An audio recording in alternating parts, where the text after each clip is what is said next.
right, welcome everybody back to episode number 2 of the Hockey Toolkit. I am Trevor DiCarlo. I'm Andrew Trimble. And we are the both the co-hosts here of the Hockey Toolkit. I guess there's really no better way to put that.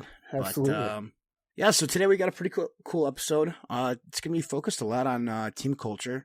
But before we even get into that, just kind of figured just shoot the breeze and see how things are going in both of our hockey lives and in general. So what's going on the East Coast?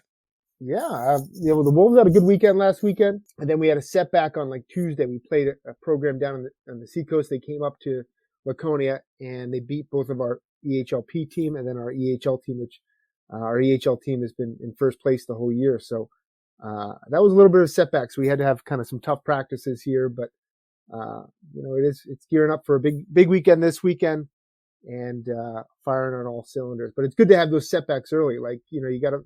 We'll talk about that later with team culture, but if you don't have those setbacks and you got to realize, your limitations and go through some adversity, then you're kind of setting yourself up for failure in the long run.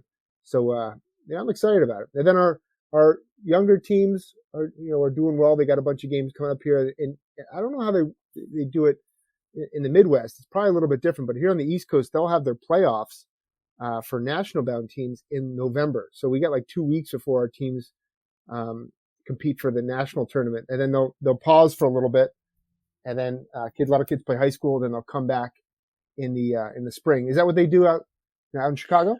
No, it's completely opposite.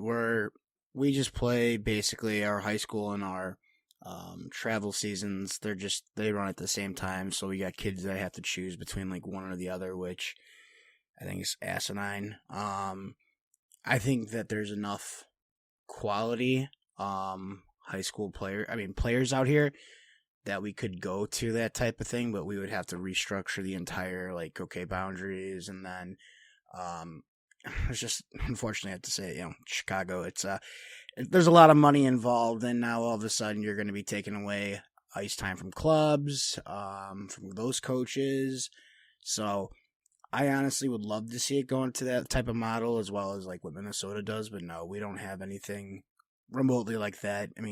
Basically it's play for one or the other. Yeah, I think they do it a little bit here on the East Coast, specifically in New Hampshire, because there's so much prep school hockey.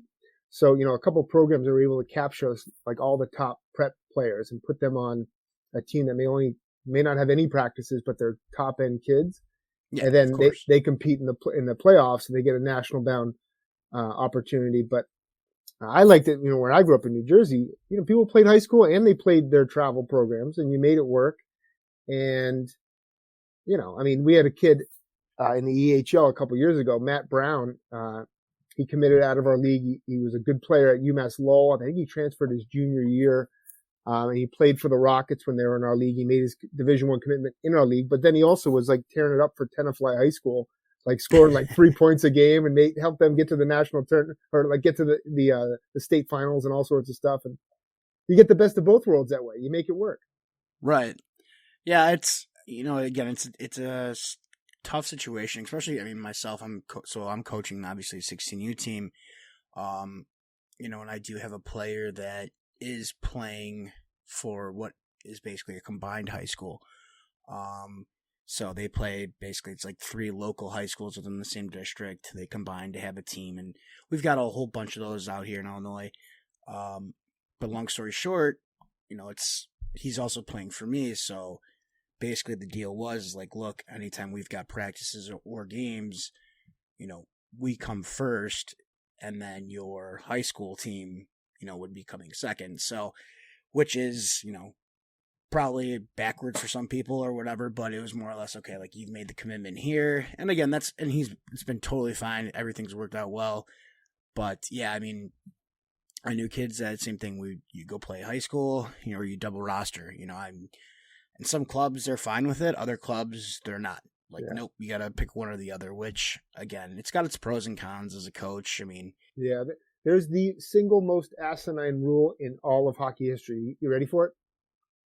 I'm ready. I can think of a ton of them, but I'd love to hear your This take. is a good one. There's a bunch that came last year with USA Hockey and power plays and all sorts of stuff. But get this one. So if you're a New Hampshire high school hockey player and you miss a practice for any other activity non-related to that high school sport, you are suspended from team activities for 2 weeks.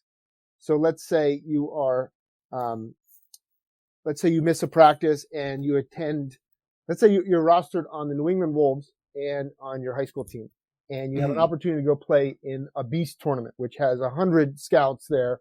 It's an awesome opportunity. And you have a captain's practice that same day. You have to attend that captain's practice or that practice for your high school. Otherwise, you will miss 2 weeks of games and activities going forward. So it punishes the kid for opportunities presented to him. And what it does, it ends up turning away kids because kids are like, well, that's a stupid rule. So I'm just going to have to make a decision here. And there's no way if I'm a good player, there's no way I'm going to miss out on travel hockey or like really high end stuff to go play with a high school hockey program at whatever level it may be.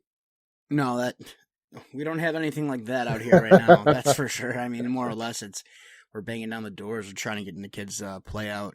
Just like, hey, just come play for us. Fine, we'll let you double roster. With the way it's going, actually, this year it's not weird, but I guess it's interesting with how many kids I've found this year have actually gone to high school hockey, especially these combined teams. Whereas before, and again, there's more popping up, so I can see why that's happening. But previously, I mean, it was, I went to Bartlett High School, which again, it's a good sized school, but we've got when I was there, so 2004. We had a JV and a varsity team.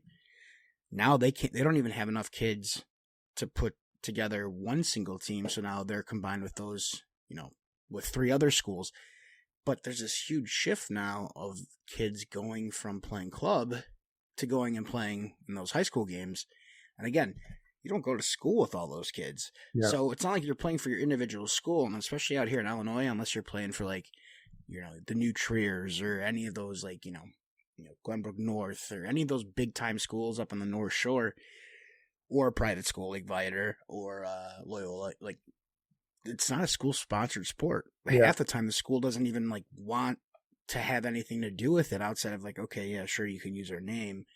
Even the ones that are just single teams or single school teams, because there's all that insurance. And, the equipment and all this stuff. And it's like, we got our own equipment. But again, that's why Illinois hockey is it's all over the place. It's sadly, but. There's only one state that really does it right, and right. Every other state just tries to pretend like they have all the right ideas, but they always make mistakes, and, Minnesota is the model, Yeah. Though the cost of ice out in Minnesota is so nice, though. People always say that, but what is actually the cost of like a sheet of ice in Minnesota? Oh God, I mean, I've heard anything between $200 to $300, maybe. And again, what's it in Illinois? Depends on where you are, really. I mean, it could be anywhere between 4 to 5, maybe even 6. Wow. Again, depending on who owns the rink, it's. Park District rinks, you're usually able to get a little bit less, but we've also got a whole bunch of, ones that are owned by all these companies that are now coming out and buying them. And they're coming in, they're fixing the rinks, and then they jack the price up. And like, oh, we fixed some of the things in the rink. Well, it's like, oh, great, cool. The sink now works great, but why does my, what it didn't cost you, $1,000. Just to fix that, and then you divide it amongst the teams. So there's I'm not a rink owner, but there's an old saying among rink owners that you don't turn a profit until you're the third owner. The first owner like invests all the money, has all these dreams, but he doesn't have the programs, so he has to go bankrupt or sell. And then the next guy comes in, and he builds all the programs, but he's in over his head, so he has to sell. Then the third guy has all the stuff in place, and he makes it work. So. The rink business is a tough business for sure. Oh, for sure, yeah. I guess if I'll have to start looking out if I could be the third owner, maybe I'll have to jump on that. But I'm the third. I'm the first owner of the backyard ice rink. I don't know if people. My backyard ice rink is pure profit, baby. Oh man, yeah, but you got to do all the work.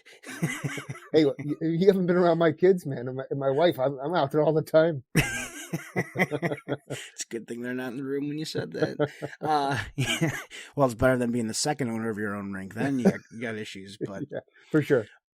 But yeah, so that's all right. So that sounds like you guys got a good weekend then ahead of you. What are you gonna be on the bench for any of those games or? This weekend I'm actually my son's got a game that overlaps, so I'm not going to be down for any of the games this weekend. We just have one EHL game, and then our 16s have a game, and our 18s have a game on Sunday. So it's a little bit lighter this weekend. Our EHLP team did a bunch of like volunteer activities. We got a bunch of like stuff that happens in the fall here in Laconia. So we did a bunch of that stuff today, and I had a clinic today on a shooting clinic. It was fun. It was a good day. No complaints. Good turnout. Yeah, always. You know, you get 20, 25 kids. It's a great experience. Oh, absolutely. That's awesome. Sounds very good. Yeah. Well, I guess I know my segue skills need to be a little worked on here, but so yeah, we kind of see what's going on right now around the world of hockey, and I know one you and I have been going back and forth on and are talking about, as well as on Twitter, and we've been looking at and reading about, but that would be the Wooster Oilers. There's a big uproar on that one. You want to give your take or what you know about it? And yeah, I mean, I don't know a lot of the nuts and bolts of that specific situation. You see a lot of inexperienced owners who don't have established reputations get into the junior hockey world because they think, oh, well, the kids sign up and they try out and they pay whatever amount of money. It's an easy business. But the reality is you got to work. You got to go out and recruit. And you got to put out a product that people want to buy. And then you got to get your kids to school. So that shows like you got to have kids come in the door. They want to be part of the experience. And then you got to show that kind of matriculation. And Worcester's been around for a long time. I've heard the name. We may not play in the same league, but it's an established brand. So you don't see that every day where an established franchise goes under. Right. And more often than not, it's because maybe there was a change in coaching. Maybe there's a change in recruiting where they have a different person who's in charge of recruiting. But if you have low roster numbers at this point in the year, it's a decision that has to be made. And you have to look at if we have 15 roster guys now and I get one or two players suspended and then I start forfeiting games, what is the league policy on forfeiting games? And am I going to lose my franchise? Are we going to be able to field a team next year? And then you have to make a decision as an organization. And I think that's probably what the situation they were put in. That'd be my best guess. I know that they had low roster numbers. So, right. One thing leads into the other. Right. I know I got yelled at by who I'm assuming is someone higher up in their front office, about not knowing the whole situation, which is the truth. I mean, none of us know the full situation, and allegedly we won't know the full situation until, the owner has gone on Instagram and on Facebook and recorded videos and kind of put it out there to the fans, which is great. I mean, at least he's active and he's trying to let everybody know that he's trying to find the guys' homes, which again is someone who, you and I, you've seen him more than I have, but, there's a lot of interesting junior clubs out there. I'll just say it's shady ones that wouldn't be doing that, and so I do commend and I do respect the fact that he's trying to find his, the players that are there who wanted to stay according to him, but can't because the team is now allegedly folded due to the league's ruling. At least he's looking to get those kids a new home within the league. Yeah. To put on waivers or wherever else. I haven't seen a whole lot of movement because honestly I haven't taken too much of a look into it, but I do respect that. So that being said, again, we don't have all the information, but to me it feels like the USPHL, now granted they've got so many teams, and that's probably for another episode, but it's very difficult for me to think that a league like that would just fold a team with kids on it just to fold it. Like there's like some like conspiracy or like under, some type of like deep dive secrets are into it. I mean, to me, what it sounds like is, everything we've said is I went back, I looked at the game sheets when this first came up, and I saw that I think they had one game of, and again, I'm sure if I get the numbers wrong, someone's going to call me out on it, but I don't care anymore. I've been called worse. They had low numbers, like below 15 players. Yeah. And then that was with, I guess, a couple injuries. And then they also ran into so the injury bug. I think a couple kids got sick, and then you're talking about suspensions as well. And I guess in the last game they played, there was like, I don't know, 3-4 game misconducts handed out.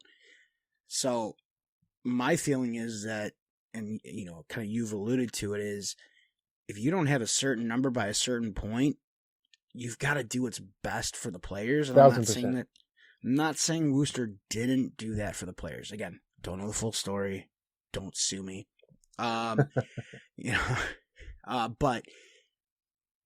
basically, at the end of the day, I've seen it with other clubs. I remember I forgot who the NA3 team was when I was writing for what was the Junior Hockey Podcast, but now is the Hockey Focus. Was that, I forgot who it was, an NA3 team. They had almost like over like 35 kids coming through. They had a core group of like 11 kids. Yeah. And then they cycled through another like 20 kids and it was like, hey, do you want to play this weekend? Yes. And I was just astounded by that. Like, how can you, first of all, you're getting the numbers for the safety, but financially, how do you support, what do you tell the kids? Like, okay, we'll sign you for this weekend and you pay like $50 for the weekend. Like, how do you financially even survive that as an owner? Because again, to me, a junior club, if you're an owner of a junior club and you're running it as a business, I get it. But you can't be making money that way. And surprisingly, the club that I'm talking about is still actually active and going. So I don't know how they did it, but probably someone else bought them out. But well, that's what you hope for. You hope for, like, in a situation like that you can kind of string it together for a year, and then maybe you can hire some different personnel and they can, revamp it and bring in the right guys. I know the biggest thing, I think, you said, like, the owner, he may not want to fold the franchise, but he's doing right for the kids, giving those kids an opportunity to play elsewhere. And the reason you play junior hockey, it's a bridge between one place and another place. The reason you're playing junior hockey is because you want to play in college hockey. And if you're not providing that opportunity where they can play in competitive games, then you're not doing your job. And no college coach at any level wants to see a 10-0 game. They want to see competitive games, 5-4, 4-3, 6-5, whatever it may be. And that's probably a key part that I left out there too. They were getting blown out. Yeah. So like, if the kids you're putting out 15 players and they're getting blown out, you're not doing right for the kids. And so that coach, that ownership made a decision probably to let those kids go, to find greener pastures. And that's the absolute right thing to do in that scenario, because they're not going to get to college at any level, no matter if they're the best player on that team and they score 2 goals a game. That the college coach is going to be like, well, your team lost every game and you got those on 2 shorthanded breakaways. Like, that's not that's not a recipe for success at the next level. So, we wish them well. There's nobody wants to go through that. It's basically like witnessing the meltdown of a business that you've invested in. Nobody wants the kids to have a bad situation. But the reality is that, you can see a folding like in July. You really can. You gotta have the roster numbers if you want to have the team be successful.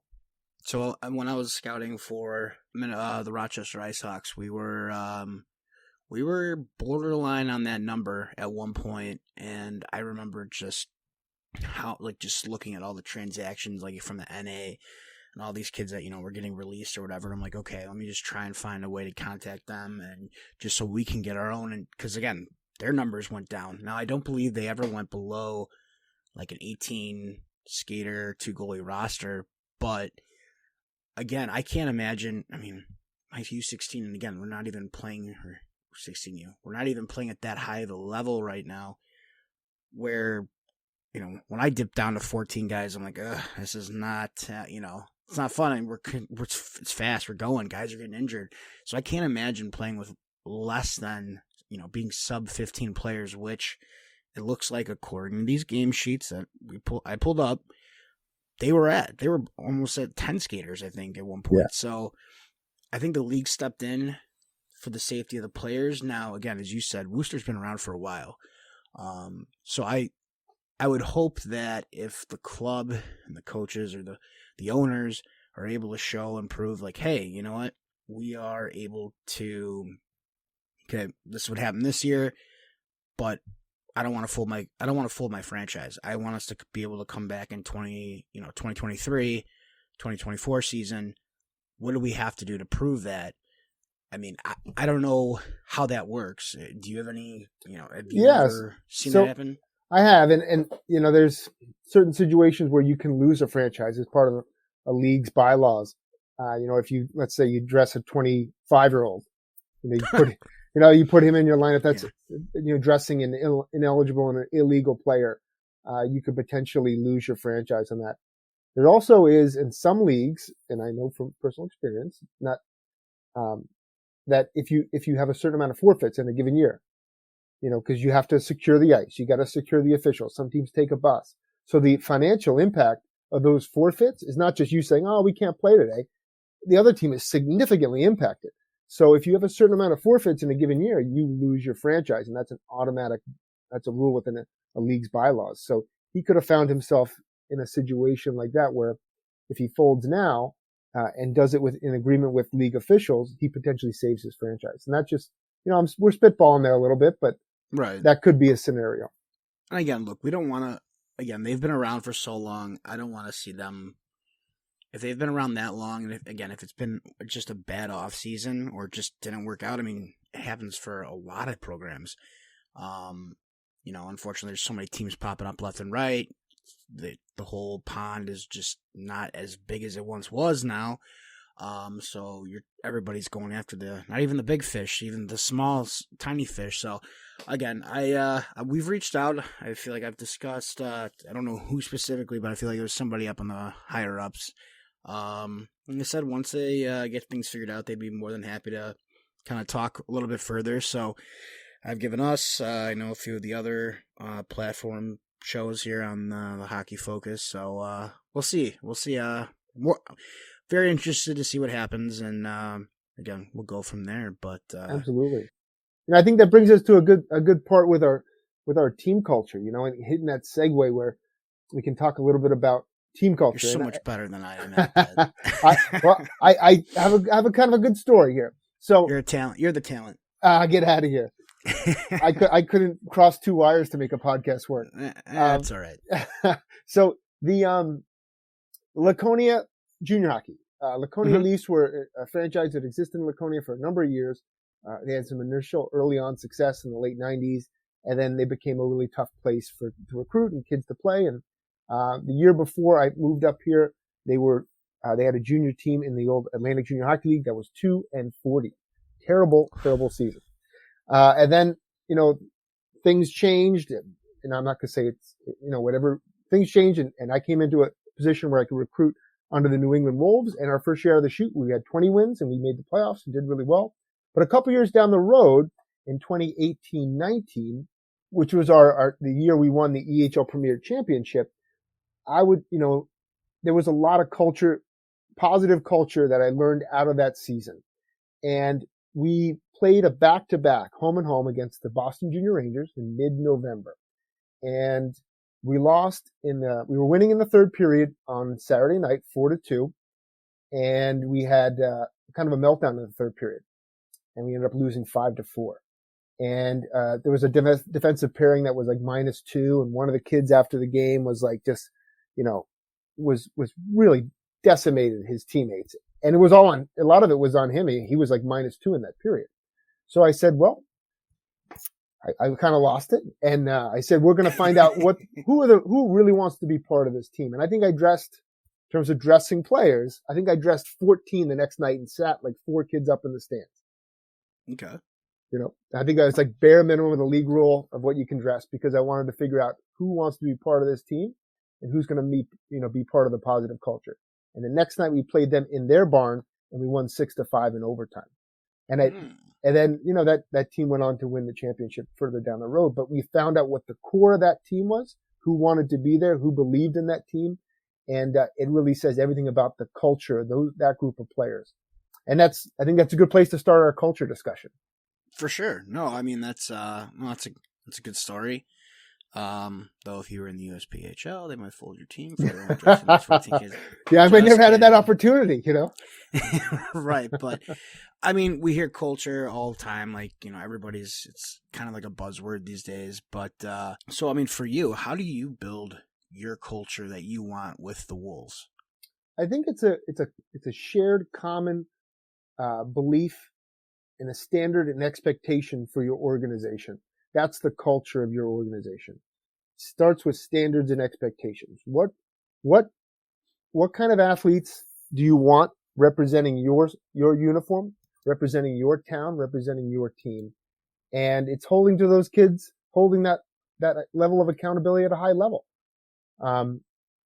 We do a lot of different things to create a culture. I think we do a lot in terms of our development model. Our kids work really hard when they're here. They're on the ice twice a day. We have workouts every single day. We do video every single day, and we invest in our kids. And that says a lot about what we want to put into our kids, and that we want that paid back to us in terms of their effort on the ice. And then we also have things like the jacket and the chain in a given year. Like every single game, if a win or a loss, we hand out this jacket, and they put that jacket on for a kid who's gone above and beyond over the course of the game, who's had exemplary play. We do a lot of stuff with our community service. We don't just I know do you stuff. Just mentioned that too. Yeah, so I was gonna. Yeah, so it's not just how you conduct yourself on the ice, but it's how you're represented in the community, and all that stuff kind of ties into that standard of excellence and having that high level of belief in your athletes. I agree with a lot of that. Especially at the younger side, where for me, I mean, last 2 years, 2 years for sure, it's been a different program, different kids. So it's how do I go from one program to the next and figure out, okay, this is what, this is how I want to run things. And again, you can't always just try and cookie cutter everybody into it. Oh, this is how it's going to be. Like, things change, players change, staffs change, the overall society, the society's climate, that changes. So it's more or less for me, it's, as you said, and I agree 100%, it's the structure you kind of put in, the discipline, the expectations, like this is what we're here to do. And you bring up that story of, playing 14 guys, finding out who really is here to play and be a part of the program the way you want them to be, and who's just, here for themselves. And, and again, all players are always there at the end of the day for themselves, but they're also, you want them to be part of that team too. And for me, yeah, I mean, I think it starts on day one, just the very first. And again, we're talking about youth, but even when I was helping out with the colleges, it was team meeting right off the bat, before you even step on the ice, like, hey, here's the expectations. I've got them written down. You're going to sign this saying that, hey, I saw this, and granted, it's probably not legal binding to have like a 14-year-old sign it, but it's more or less like acknowledging, hey, take this home, read it over with your parents, who are also in the same meeting, and then just say, hey, like, okay, this is what I'm expecting of you. I'm expecting you to show up to the rink at this amount of time. I'm expecting you when you're here that we're focusing on hockey. We're giving it our all. If you want to goof around, we can do that after. You can do that away from the rink, whatever. I mean, you got to let kids be kids, but it's also, this is how we want to conduct ourselves. And I remember, it was probably last season. I forgot who the goalie was. He's on ex-pro. Maybe it was McKenna or something. Made a comment about players wearing suits. Kids wearing suits to the rink. Okay. Now, I agree. 10-year-olds should not have to wear a suit. If, your coach saying, yeah, my kids all got to wear suits. Like, you're nuts. Okay. That said, this year, my team dress code for 16U was, hey guys, just wear, nice pair of Dockers, khaki pants, and a polo shirt. That's it. I got kids dressing up in the suits on their own. And again, I'm not asking them to. I think it's great. I think it's, obviously, you're spending extra time getting all the extra clothing on, but like, that was the culture they wanted to bring into it. That was how they wanted to do those things. So I think that where I'm kind of going with this all is that there are things like over the top trying to create a culture, but I think you got to play it to the crowd that's in front of you. You got to play it to the team that you have. So roundabout way, yeah, we'll circle back. That's kind of where I was going with that one. Yeah, and I think you hit the nail on the head though. Like, we do code meetings at the beginning of the year. I do code meetings at the beginning of the year, but I want to get input from the kids. My rules are pretty basic. You got to show up on time. You got to be respectful for all the people around you on and off the ice. And then you got to work hard. Those are like the basic 3 rules that I have. And that's it, right? That's wow. But like, Better than what I got. But I mean, like, if you're showing up late, I mean, there's a penalty for that.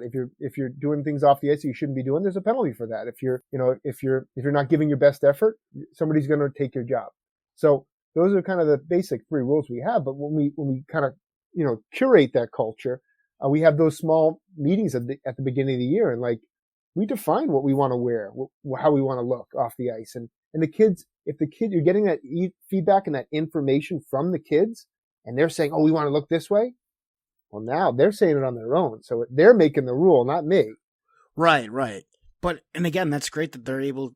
What I really liked about was they're building their own culture within the culture of the team, which is like, I know it's like going into the multiverse here, but it's like you've got your own kids that are like, this is what they want. So, and they hold themselves, again, they're not forcing all their teammates wear, suits or ties or whatever.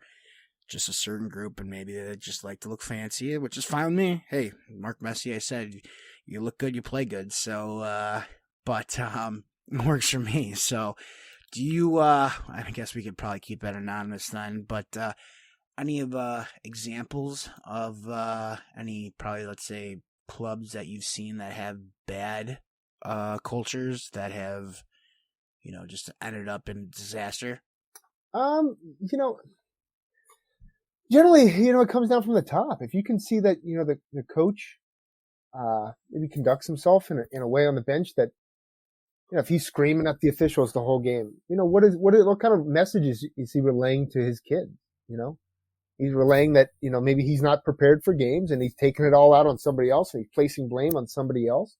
You can see it when you get off the bus sometimes, that negative culture, what those coaches are investing in their kids. And if you're investing in your kids, they pick it up. These kids aren't dumb. They're smart. They know if you're like really going the extra mile for them.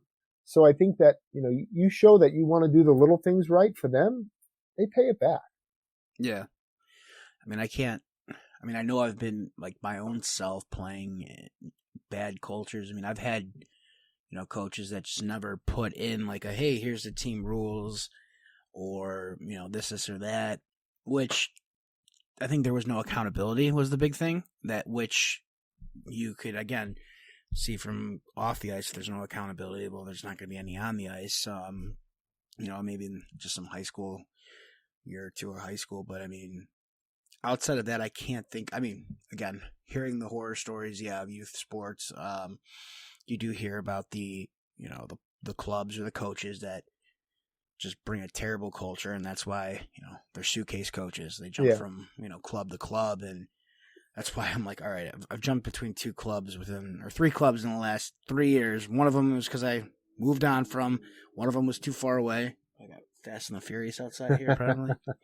And then the other one, I was just like, all right, it's a little bit closer. So, but I don't want to move after this one. I want to be somewhere so I don't get that label as a suitcase coach, because that's a red flag to me. And that, I've seen, you mentioned that, but like I said, that it comes oftentimes from the top on down, and there's coaches I've, known from afar that we're doing all the wrong things off the ice. And it doesn't, like, if you're doing all the wrong things off the ice and you're not, cultivating a positive environment or making mistakes off the ice that could get you in trouble with the law, like you're not going to be successful. One thing I've encountered though in the last 2 years, prior to this year when I'm mostly assisting the junior team, is, the negative impact that parents can have oftentimes in culture.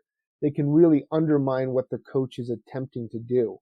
And that's disappointing.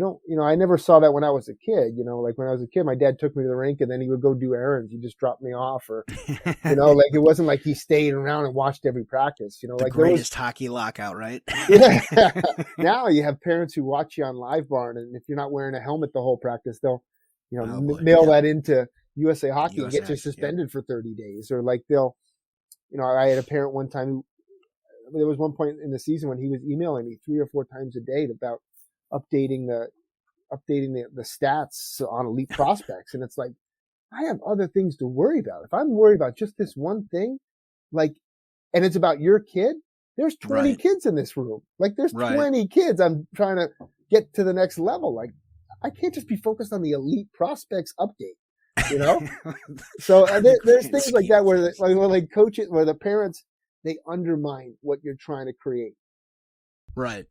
No, and again, so on the youth side, obviously the parents they're not at the juniors, but obviously more involved. Like they're the ones who are dropping off literally every day.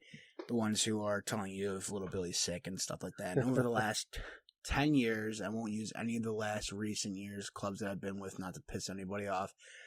But yeah, I've had situations where, for me, I try to do at least 2, if not 3 max parent meetings throughout the season, just kind of updates. And again, I've got a pretty good open door policy, I feel. And I think that's a huge component of building that culture with the parents, is that communication. Like, it's great that you had that parent willing to come and they thought they should be able to go to you about the stats. Well, it's just asinine, but at least you're like, hey, I don't have time for this right now. Like, I've got other kids, and I'm sure you did it in a much more professional manner than just like, hey, dude, buzz off. But I guess the thing is, like, creating that atmosphere of like, hey, I've got an open door pretty much outside, unless you're going to rip my head off. Then if you are, wait the 24 hours. If you're not, then no problem talking to you after a game. And if, I start feeling like things are starting to kind of flare up a little bit, I'll say, hey, you know what? Let's just talk about this tomorrow. I've used that a couple times.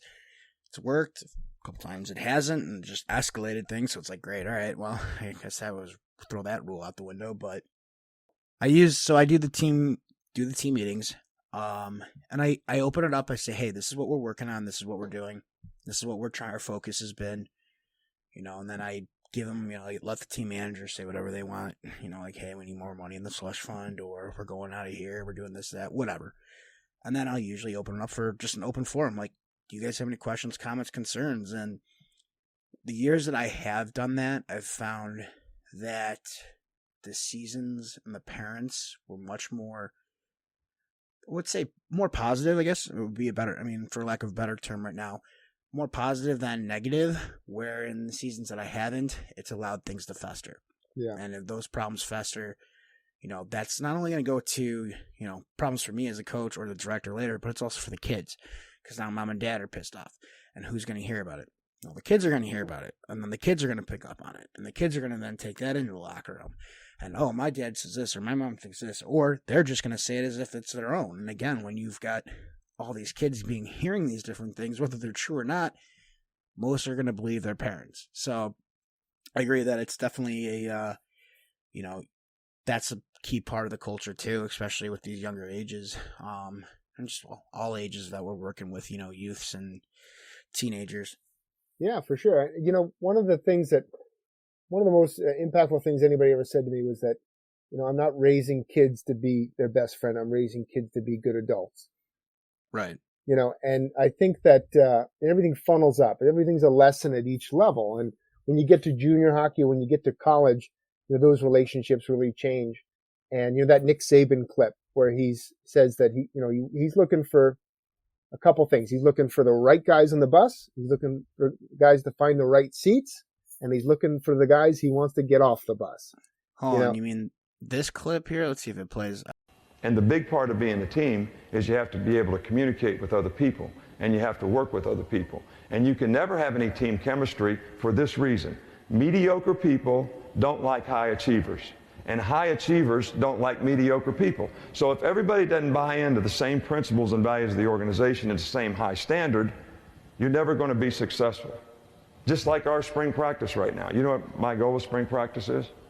Get the right guys on the bus, get them in the right seats, and get the wrong guys off the bus. So one of these days, you're going to be working in an organization, and somebody's going to try to do that to you.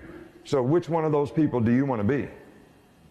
Do you want to be somebody they're trying to get off the bus because you're satisfied with mediocre performance? Because you can never have any team chemistry in your organization if everybody's not committed to the same standard and the same things. When I worked for Bill Belichick, we had one sign in the building. It was, do your job. And you go in all these places and, you see all these things. One sign, do your job. Yeah, that information that he's relaying, it's a tough world, and the more you have to be part of that team and part of the culture. Otherwise, you're not going to have a seat on the bus. And I think that kids have to start to realize that as they start to get older. And then, that starts around U14, then U16, then U18. it starts to, crest towards the top of the pyramid. And Yep. those are good lessons, and you have to learn those lessons if you want to get to that next level.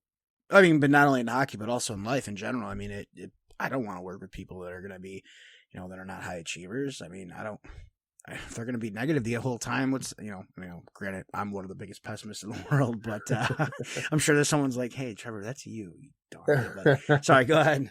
No, I mean, I think that, brings us to our interview subjects. I think we have two great interview subjects this week. We have Carson Gates. He's a current sophomore at Chatham University, and he can speak to that player experience and his experience within the game as a current player playing at the college level, having played for 5 different junior teams in his career. And then we have Jim Mosso, the newly hired head coach at Concordia, Wisconsin, and the type of culture that he's trying to bring to his new program and some of the ideas that he's taken with him from junior hockey, college hockey, and now he's bringing it to his own program as the new head coach. Great. Well, welcome to the podcast, Carson. This is Carson Gates. He's currently a sophomore at Chatham University. Carson had the opportunity to play for the New England Wolves and also Team Maryland before coming to Chatham University. Welcome to the podcast, Carson. Hey, thanks for having me, guys. I'm really happy to be here. Well, I thought that, Carson, you'd be a great guest to talk a little bit about our topic of the week. We're talking about team culture within your locker room. And, you had an opportunity where you played for a number of different junior teams. You got to experience different parts of the country, different leagues, and now you've made your way onto a college roster. So tell me a little bit about some of those good and some of those bad experiences with team culture. So, I mean, I did 5 years of junior hockey, which, from being around it, you kind of get a little bit of everything. I met some really great guys, but at the end of the day, a lot of, the junior hockey mindset is get to college, do what I can to get there. And then I didn't realize once I got to college, the camaraderie, at least that I've experienced, is second to none. And kind of one of the only reasons I'm still playing now is because of the great group of guys we have here. And it really just goes to show how much being a good person is to the overall team. Not only like having that good culture, but having great guys around makes guys want to go to the rink. Being in college, you don't have any free time. You're at the rink all day, go to class, go to bed, and it's the same thing. But when you have that good culture and good guys all day, that really just elevates everyone's performance on the ice, in the classroom, and just being a better person. That's interesting, Carson. Now, so you played 5 years of junior hockey. What was that transition like from being an older freshman in college to now where you are, kind of thinking about your long-term plans? You're a sophomore in college. You probably have a number of credits under your belt. Like, what is the change? What was the biggest change for you during that process? Kind of the biggest thing will be like, a lot of it was just time management things, is getting through college and realizing what I can and can't do is really preparing me for later in life when, I kind of want to get into sports media. And I've been able to kind of balance kind of getting into that world with, being a college athlete, taking classes every day, and kind of just doing all that tied in together. It's really kind of showing what I can and can't do. And even like my time with the Wolves, we're on the ice twice a day, in class, in the gym. And I think that really helped me get an early start to what, the college schedule will be like. Interesting. Now you said, now that you're in college and you're invested in your academics, what is one piece of advice you could give to players as they're moving on that journey from junior hockey into college hockey, and what kind of cultures should they look for when they are introduced to a team or they become part of a team? Yeah, the biggest thing to look for is, to do especially, is just to give it everything you have. Because when you get to college, like not a lot, like I didn't even realize this, is you're going to have 5 weeks of just captain skates. It's going to be you and the players. And if you're either a commit or a walk-on, you have to do everything you can every day to get better. But that also kind of proves to your teammates that you're bought in, and they'll kind of, respect you more as much work as you put in. And that's something I try to really tell the first years this year on campus and the freshmen is, we have 5 weeks now together as a group of 4 coaches. Give it everything you have. go to all the team events, all the workouts, all the skates, and you're not going to have any regrets later, no matter how things go. And that's kind of the biggest thing, is doing that. And then for guys looking at schools, it's you want to go to a school with a great hockey team, but at the end of the day, you also want to go to the school because of the school and what it offers. You're at the rink, for a small portion of your day, and the rest of your day you're at school, you're in the library doing homework. If you're miserable at school, you're going to be miserable on the ice. And that's something a lot of, I think, college athletes look past, is they're there to be hockey players in their mind, but there's so much more into your day that's going to kind of affect being on the ice more than, you have to enjoy what you're doing. That's awesome, Carson. If there's one thing, like one positive story and one negative story you can tell from your junior hockey experience, and if it can be if you can do your best to make it relative to the topic of culture, and maybe also make it a little anonymous. Yeah, anonymity would be good. But if you could tell one negative story that you experienced that you would say, don't be a part of something like this, or look away from look away from something like this, or a positive, like this was a real good thing that really increased our culture in our locker room and made us successful. I think one of the big successes was, part of a team I was on when we really focused on our team interaction outside of the rink. We spent so much time together, working out on the ice. So we dedicated like one day a week to it's boys' night. We went and did something. We kind of alternated what we did, but we're always there as a team. And I think that was something that really elevated us as the season went on. You get to the dog days of winter, and it's just guys don't want to get up early for practice. And if we can find something in the week to, give the guys something forward to and get us all closer together. And it's nice to get to know guys outside of, what hand they are and, where they like to shoot the puck. It's a lot of the deeper things that make teams good and kind of make teams better. And on the flip side of that, of kind of negative cultures, I've been on a couple teams kind of like early on in my time where it was, it's individuals first. It's not the team effort. And you kind of get guys that really think they're better than everyone else, and that drags everyone else down. You could have a great group of guys, but if you kind of get one bad apple in there and things just kind of start to spread from there, you might, it just kind of gets worse and worse and worse as the season goes on, and maybe you lose a couple games and now everyone's out of it. No one's locked in anymore, and kind of spreads. That's some great advice, Carson. I really appreciate, you coming on the podcast tonight. You have a ton of experience playing in multiple years of junior hockey, then now into college hockey. And on a personal note, I'm just really proud of how far you've come, and I'm really excited to see what the next couple of years at Chatham U is going to do for you and going to do for that program. So thanks very much for coming on. Trevor, do you have anything for Carson? Yeah, actually, I wanted to ask real quick. If you, Carson, you've got any advice to any, not even players, but coaches about building a quality culture within their club, what would you say is, any type of tip that you would have, make sure you should be looking for this or that, just based on your experiences, as Coach Andrew over here said? Yeah. The number one thing is accountability. Like, even looking at Chatham now, a thing we did on Monday, we have an app that we use for, team activity, where we have messages. One of our team rules is you have 12 hours to like a message, or else there's a punishment. And normally, it's the players we'll miss one, and, we got a little extra thing to do with the workout. This past week, someone on staff missed it.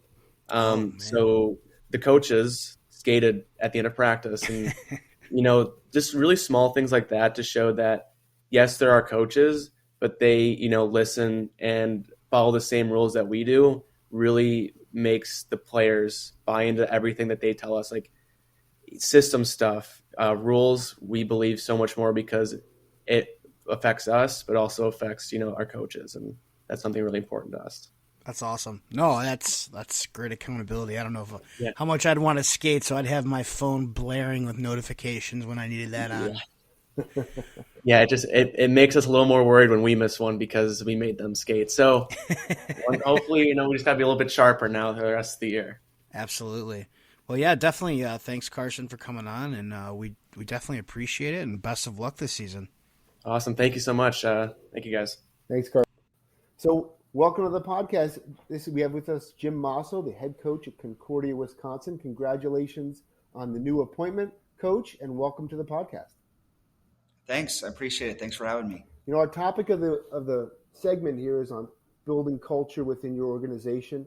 And I've always admired from afar, you know, your relationship with your players and the ability you have to build a good culture within your locker room. What are some of the important ingredients, in your opinion, on building a culture within an organization? Yeah, I guess the first two that stand out off the top of my head is creating a structure. You know, I think trying to have as much black and white as you can in terms of setting the foundation of what your expectations are. I think that's the first thing we try to do before we even get on the ice is lay the fundamentals of what we're looking for, you know, how we're going to operate day to day. The team rules, you know, they apply to everyone. It's not talent based. You know, like Corey Doney, one of the best kids I ever coached, was late to the bus for a game, like as a showcase game, and he didn't play that day, even though like he was in the running for MVP of the league, right? So I think it's structure, team rules, lay them out there so the guys understand them, and don't give gray areas of interpretation. Just try to do things the right way. I think it's also easier for the players to understand once they're just black and white. Like, I don't think kids these days are really afraid of rules. They just want to know what the expectations are and what they can and can't do within the guidelines, you know. And the other part of that is, you know, I try to leave as much room for creativity and them to have fun and be their own person within the system too. So it doesn't feel like they're handcuffed. And then the second point I'll go back to is creating an environment. You know, I believe like hockey's supposed to be fun. Everyone signs up to play because they want to have fun. And, you know, they all have goals that are, you know, hard to achieve. So there's always a level of, you have to do X, Y, and Z to get where you want to get to. But at the same time, you know, try to find a way where everyone is enjoying what we're doing. You know, it is possible to work hard and enjoy it at the same time, right? So I think finding those balances within the way you operate were kind of important for me, especially, you know, taking over Vermont and now that I'm taking over Concordia, and it's a total rebuild. We have 25 freshmen this year, so it's kind of I'm going back to my roots of how we started with Vermont and apply that here. And, you know, first thing is just lay the foundation of what to expect, how we're going to operate on a day-to-day. These are the lines you don't cross. These are the lines where you get to be yourself and have fun and enjoy the process. That's cool, Jimmy. You mentioned, you know, you said expectations and then fun. So combining the two and finding the right mix.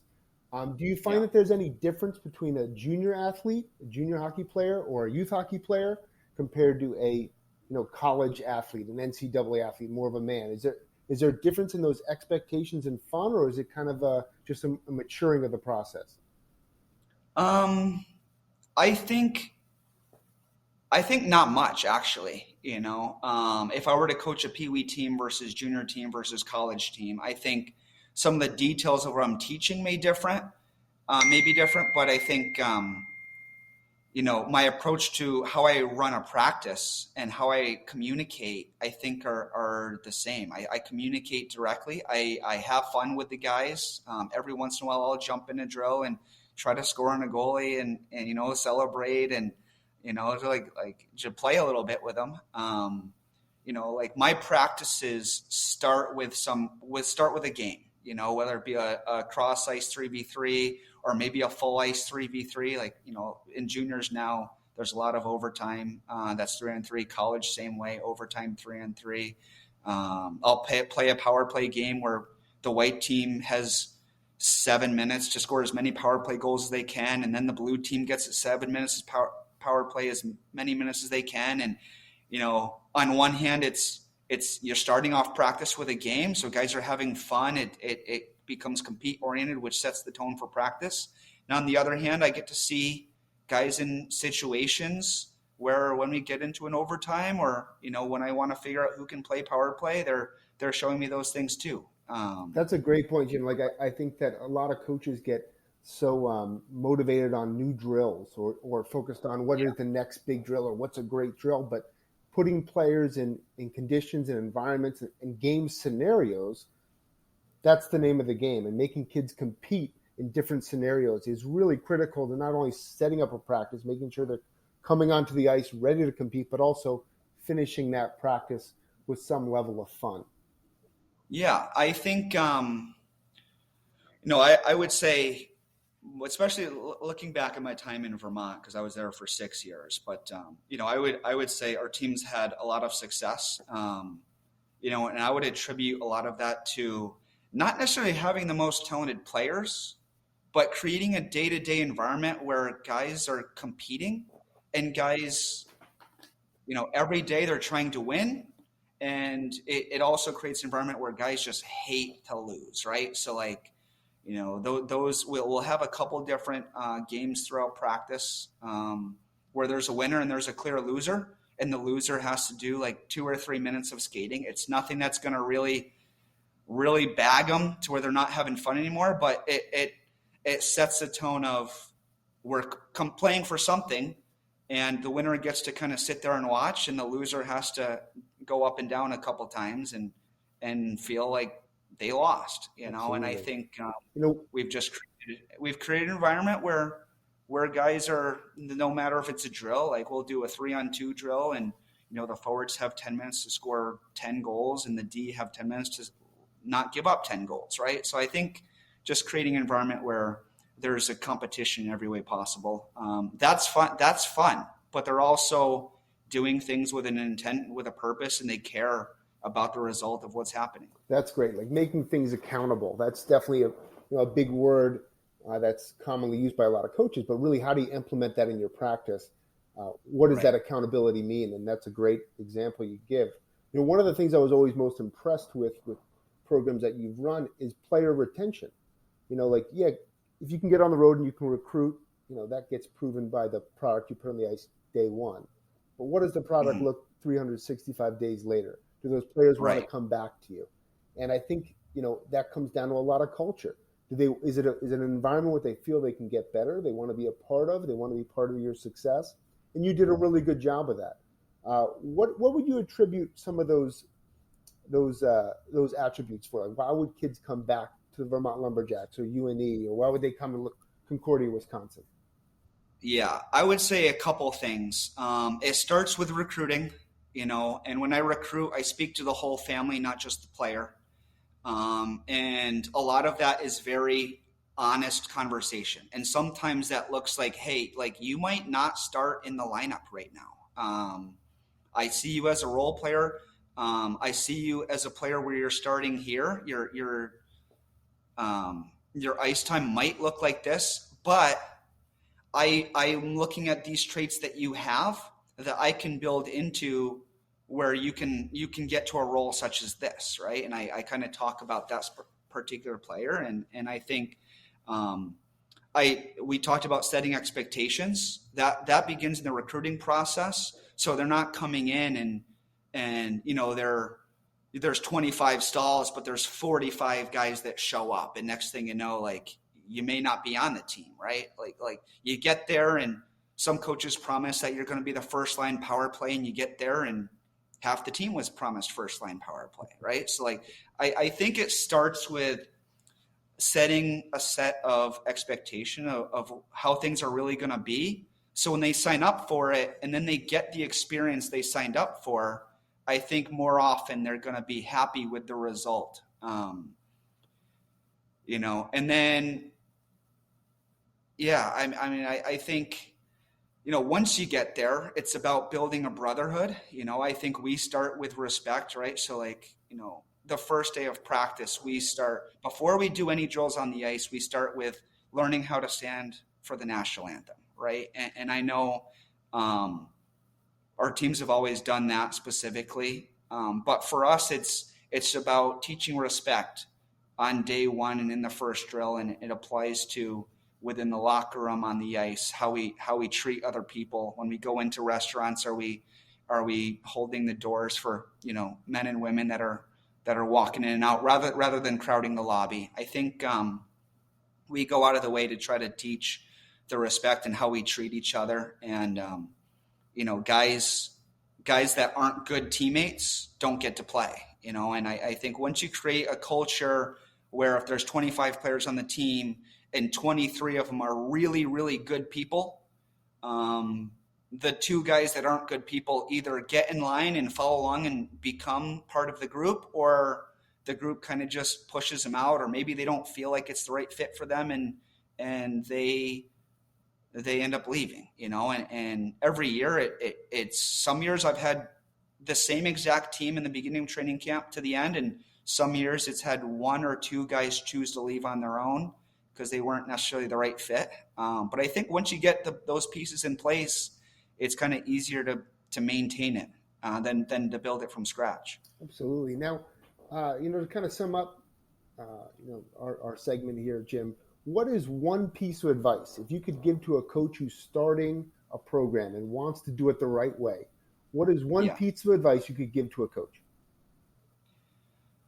I would say bring guys in that you believe in and that believe in you, and don't be afraid to let bad eggs leave, even if they may be the best player at times, and I think, especially when you're beginning, just be honest, work hard, and give extra effort to show that you care, you value them, you believe in them, and you're going to do everything you can to help them achieve their goals. And I think I wasn't a superstar recruiter. Like, I just kind of, just spoke to families like I cared. And I think I won a lot of recruiting battles based off that, and guys got to me, and then, I cared about them as they played for me.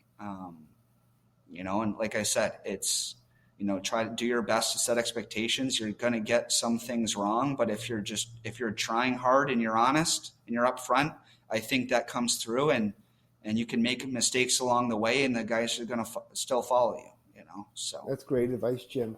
Great stuff. Now, Trevor, do you have anything for Jim in terms of culture and building a team culture? No, I mean, I think it's, first of all, it sounds like a really daunting task to come in. As you said, you got 25 brand new freshmen. Yeah. Are they all, because again, obviously with college hockey, are we talking about, do you have any actually like true freshmen, or are they all coming in as like 20-year-olds? Yeah, they're all coming in at 21 years old. They're brand new to college hockey. I will say, my first thing was just get on a Zoom, get in front of them. And my first meeting, I had a list of expectations that I actually typed out and sent to them. I texted them what the dress code was going to be, and just like the black and white rules of the team rules, and then like a 4 bullet point list of things that I care about when deciding who gets what ice time, right? And for me, it's something that everyone can do, right? It's not like have sweet hands, score 40 goals. Like, my expectations are, 1, to battle every day. I want guys that win one-on-one puck battles. 2, I want guys that understand my systems and how it works. 3 is executing the system, because there's a difference between understanding it and then getting on the ice, not being able to do it. Oh, yeah. And then 4 is, we call it bring the juice, right? It's have an attitude that makes everyone around you better. And, and at the end of the first meeting, it's who here feels like they can accomplish those 4 things. And everyone says they feel they can do it, right? So I think that's where we start. We kind of use that as the foundation, and we're 10 days in, and I feel like the team's bought in, and obviously we have a long road to keep it, and we're a whole team of freshmen in a really hard college conference, and who knows how many games we're going to win this year. So we'll see. We'll have to keep it on the tracks through the ups and downs of the season, but I think my time with Vermont helped me figure out how to set that template with a new program. And, I feel like I have experience doing it before, not doing it for the first time. So that's kind of the bread and butter of what we're up to right now. Awesome. Well, that's awesome, Jim. I really thank you for coming on the podcast. We really wish you a ton of success. We're proud of how far you've come from your days with the Hartford Wolfpack to now. So good luck, get after it, and we know you're going to do great things. Appreciate it. Thanks, guys. Thank you very much. Those are two great interviews with Carson and Jim. I think they both brought great perspectives on their own personal experience within the game of hockey. Carson, he's the definition of a good teammate, a kid who, willing to accept different roles, willing to be part of a culture. And then Jim, as a young head coach who's had success, but he's also learned from other people, and he's brought those into his new program. So it's great information for parents for sure. No, definitely. We will definitely put their contact information, more or less their Twitter handles, as well as emails in the show notes. But I want to say definitely both thank you to Carson and Jim for taking their time out of their busy lives as it is, being a student athlete and the other one getting ready for his first season with what I'm trying to, what was it? Just 20 freshmen? It was like 23 freshmen? Yeah, it was a lot of freshmen. Yeah, for the very first season of NCAA Division III hockey, that's I wish him luck. I mean, I wish him both luck, but especially Coach Jim there, because that's a lot of freshmen to be to take in. But you know what? As we talked about culture-wise, I mean, he gets to now build a culture within that group hopefully for most of them for the next 4 years. Absolutely. And then when he brings in more kids, like he's got a good chance to, and I believe he will. He's got a good base here for to build that culture. So good luck to both of them this season, and thanks again, guys. Definitely. And now we'll wrap up our show here with the final segment. This week we've got our 5 myths, and this week's title is basically 5 myths of junior hockey programs. All right, myth number 1, and this is in honor of the Wooster situation. You guys say Wooster out in the Midwest. We say Wooster out here in Massachusetts. Well, I'm probably saying it wrong in general because I just say everything wrong no matter where I live. So yeah, and I'm from New Jersey originally, so it would be something totally different completely. But the first myth is that junior hockey is a cash machine. I can speak from personal experience, having run and operated a junior hockey program, is that the majority of funds brought in are put back into the players, with ice rental costs, with referees, with buses, with travel, with uniforms, with equipment. It's mostly invested in players. And people always say, like, oh, this is a cash grab or this is a cash grab. If most of the money is invested right back into the players, who's grabbing the cash? Right. Now, I think what someone will probably play, and here I am playing devil's advocate, someone might come back and say, but hey, Andrew, you're also listed as a coach. So are you getting paid a nice, huge 6-figure, which I know is not the case. Not the case. No, but, I mean, you also have to pay for your own time, too. For sure. And it's my job, it's my career. And, I mean, am I working a 40-hour work week? Absolutely not. I'm working far north of that. Whether it comes to player recruitment, retention, with our operations, with actual coaching. There's a lot of time invested in these kids, and if you do it right, it can be incredibly fun, but it's not something that you certainly get rich overnight. There's a lot easier ways to make money, for sure. Yeah, sure. All those sleepless nights, I can only imagine. That brings us to number 2, which is the myth of junior hockey programs is you need junior hockey to play college hockey. For me, I think, and again, it depends on where you're looking. We're talking about juniors. If you're going to be going like D1, NCAA, or even D3, for the most part, yeah, you're going to be coming straight from a junior program. Very few, if any, don't go from a junior program. But that being said, for those listeners that are out there that are still playing high school or they're playing AA right now, you can go if you're a senior this year and you graduate this year. Nobody says you have to play juniors in order to play for a quality ACHA Division I or Division III team. And I'm going to be honest. I mean, okay, so I played ACHA. Well, I dressed for ACHA 2 games.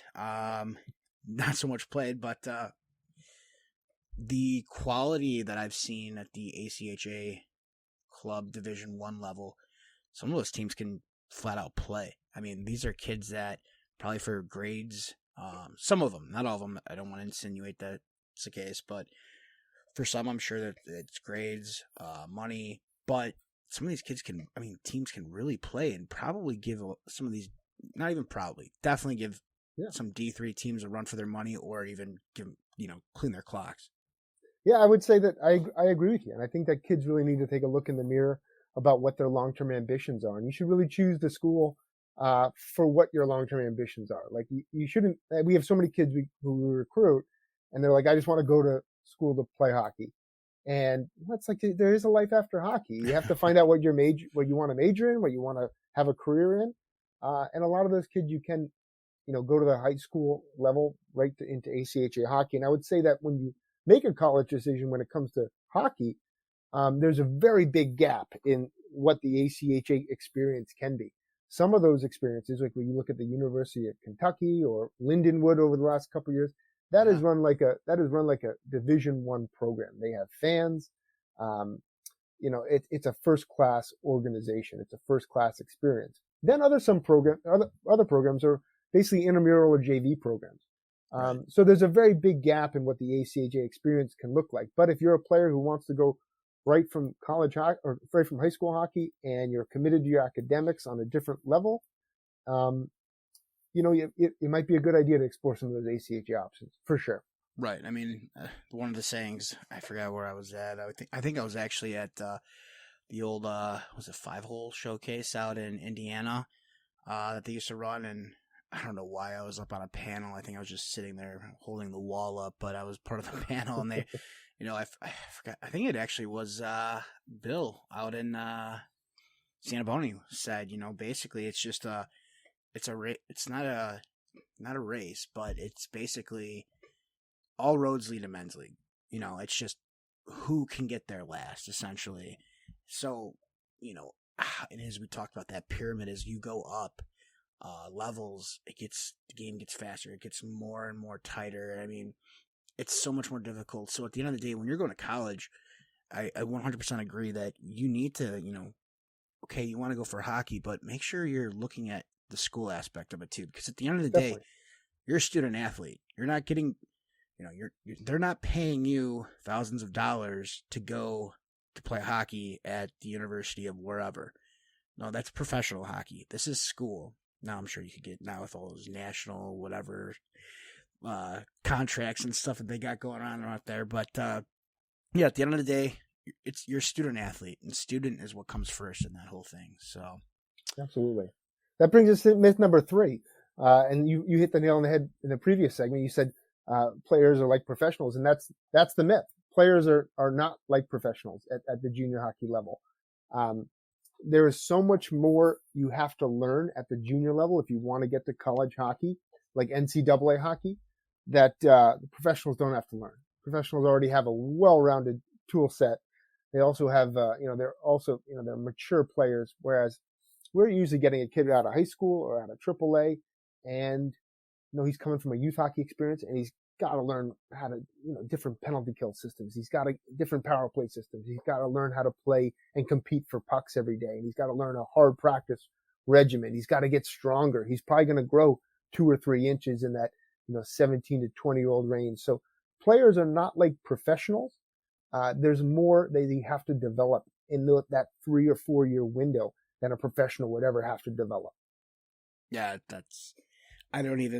again, I mean, it's awesome to see that transpire over the years and see it just from the whole thing from point A to to the end, to the finish line. So, I mean, I've seen a lot of buddies, a lot of other kids that I've recruited or talked to, and seen go from that first day of junior hockey to the end, and it's amazing the transformation that they make. Absolutely. Let's see here. So my last one here is that junior hockey is for everyone. Now, hockey is for everyone. I'll put that out there. Junior hockey, though, is not for everyone. We're talking about, a lot of different variables. Some kids, you'll have to move away from home. And there are kids out there that get homesick. There are also kids out there that, the level of play just is too much for you. And if you're one of those kids that are like, hey, just come out, play for us this weekend or something like that, and you're really not, again, you're not getting a lot of ice time, and you're just one of those, like, junior hockey's not for you. I think it's tough, because, we both know, we were 18, 19, 20. Whenever your career ended, my career ended. Again, when I was I'm on ACHA Division II, wasn't that high. It wasn't nothing to brag about. But, like, I knew after about, first few games, I'm like, you know what, this is it for me. Like, I'm using college, obviously, as an example, but I knew right then and there, like, okay, this is it. This is, I did the best, and I went as high as I could. This just isn't for me. So as a junior player, some guys will find out if they do jump in, like, oh man, I'm getting healthy scratched every game. And especially if you're paying to play and you're not playing, that it might be time to look at that college course, like that, not the courses, but the route of going to college. So I think at that 18, coming up on towards the end of graduation, you should really kind of have an honest self-assessment of where you're at as a player and where you're at, again, as a student, where you're at in your life and what really makes sense for you short-term and long-term. And again, I know it's tough to give up on that dream. Everybody's got it. But, at some point, again, as I just said, it's, all roads lead to men's league. I agree with you. I think that there's a couple things I could add to that. Number one is, if you do want to pursue that, you don't have to always be the superstar, and finding a role on that team, that's the most important thing. And, that may mean you have to change your game a little bit. You may have been the superstar scorer in high school. Maybe you got to find that you need to be more of a checker and a good defensive player, and you can change your game to be part of the team. And you have to be willing to accept that responsibility, accept that new change of your role. And we've seen a lot of kids that have come into our program, accepted those new roles, and then they found a way into college hockey. And those relationships, I know that in my hockey time, whether it's playing youth hockey or junior hockey or college hockey, those relationships I made have opened other doors further down the road, whether it be job opportunities or things like that. Like, they opened up, they were well worth it in the long run to continue to play and be part of those teams. Now, on the other end of that, and I'll use that 2018-19 EHLP championship year, we had 6 kids quit that year. And I think a lot of them were for the exact reasons you're talking about. We had one kid who kept taking his equipment home the first couple of weeks, and he would go play Sunday night men's league up in Berlin, New Hampshire. And I said to him, like, what are you doing? Like, what are you taking your equipment up there? And he's like, well, I want to play with my friends. And eventually I said, maybe that's just where you should continue to play. Right. That's where, if you want to play with your friends, go play with your friends. And then we had a kid at the end of the year who just kept every Monday, Tuesday, Wednesday, he was sick for like 3 weeks in a row. And like, he just didn't want to go to practice. He wanted to play in the games and didn't want to go to practice. And I said, I'm not going to play you in the games if you don't go to practice. Right. And he was out the door within a couple of days. So, like that, but that's a realization he made in his head that this just isn't for me. I don't want to practice. And that's okay too. I'm sure he's got a job now and doing just fine. You can play men's league every night of the week that you want. Hell, you could probably even play 2 games, 3 games, depending on your fitness level. Me, I'd probably die after the first game of 1 week, but no, definitely. No, that's. Now, the last one we're going to talk about is leagues. And, a lot of guys always, they put a lot of stuff in the leagues.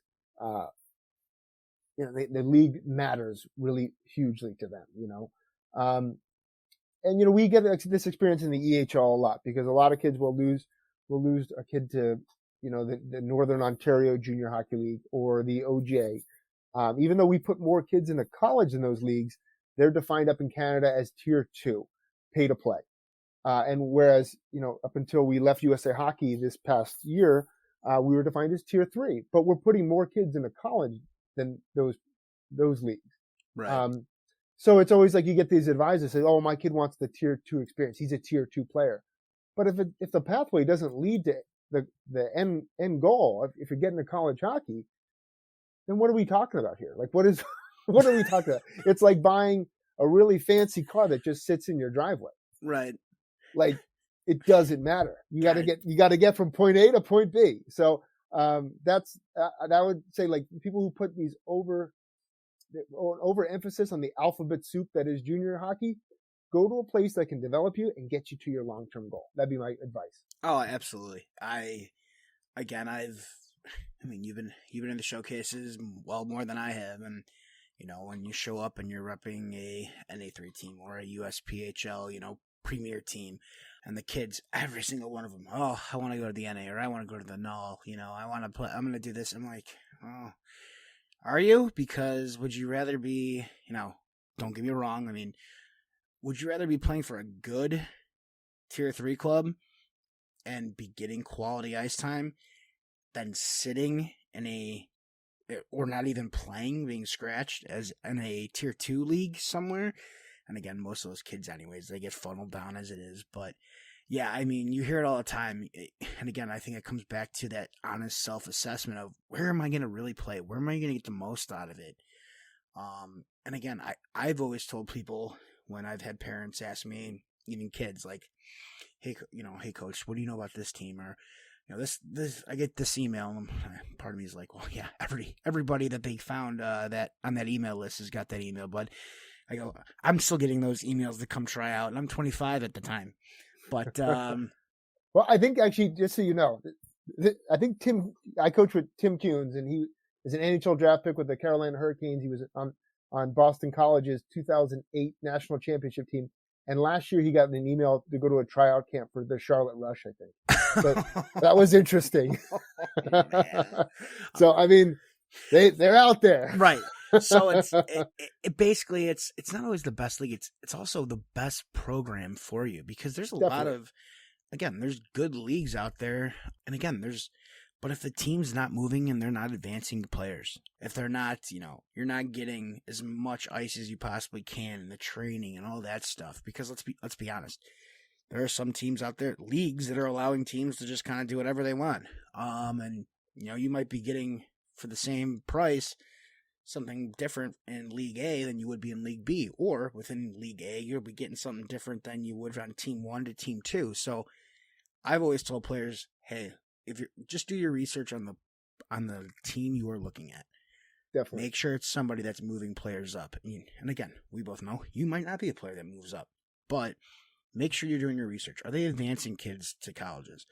Are the coaches, if they're not, are the coaches at least doing everything they can, calling these other colleges saying, hey, I've got a kid here who, yeah, when you go on Point Streak or you go on wherever, he's not, elite prospects, he's not a point per game player, but I guarantee you when the game's on the line, he's the kid that you want on the ice. That's the type of stuff you want to be going for. And again, it's the whole tiering and we're junior B or junior C or junior F that are tier 2.5. Like, that's for another day. But again, I absolutely agree. The program matters more than anything else. Right. The program and what you're getting out of that program, that experience, where it can get you in the long run. That is everything, for sure. So, well, that wraps up episode number 2 of the Hockey Toolkit. For those of you at home, thank you for listening. Please definitely hit that subscribe button, whatever all those cool YouTubers are saying. But yeah, definitely, if you send us any feedback, we would greatly appreciate it, and try and if there's any topics you'd like to hear from us, we would be more than happy to dive into. But yeah, thanks for listening. I'm Trevor Carlo. I'm Andrew Trimble. Thanks. You guys have a good one.